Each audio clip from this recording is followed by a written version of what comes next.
Na sziasztok! Ebben a videóban egy scrub tutorialt fogok megmutatni nektek, ezzel a kis rögtönzött ugratón. Na és hát a scrubot azt úgy kell csinálni, én sem tudom nagyon profim, hogy ahogy elugrod az ugrót, le kell nyomni így a kezeddel a biciklinek a kormányát, ezzel egy kis hipet invitálni, és így ugye a scrub az, hogy leszorítod az ugrót, szóval nem magasra mész, hanem inkább egyenesen mész, és annak az a lényege, hogy minél kevesebb tempót veszítsél a levegőbe, és ennél minél gyorsabb legyél. Hát ezt most megpróbálom bemutatni nektek, remélem sikerülni fog. Na hát ez a scrub.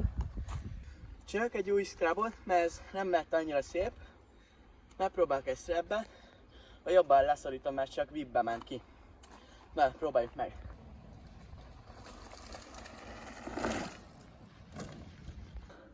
Hát most be fogom mutatni azt, hogy milyen egy normál ugrás, meg milyen egy scrubos ugrás, hogy milyen magasan leszek az út felett.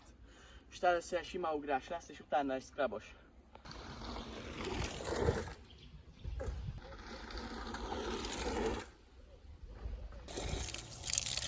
Most, és egy amatőr ugrást láthatunk majd Benkő Nimrodtól, hát majd nézzük, hogy kivitelezi ezt az ugrást. Védő nélkül van.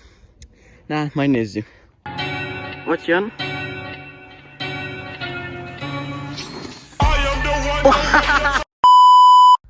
Na és hát még azt szerettem volna ebben a videóban mondani, hogy én is voltam védő. Hát, hogy ez nagyon rossz példa, mert mindig kell védő minden biciklizésnél, mert bármikor előfordulhat egy esés, és akár ez a bicikli karriert is tönkreteheti egy esés. Szóval mindig adjatok védőt. Én Zeki voltam, nem, ez így nem jó. Na, jó. Én Dominik voltam, sziasztok!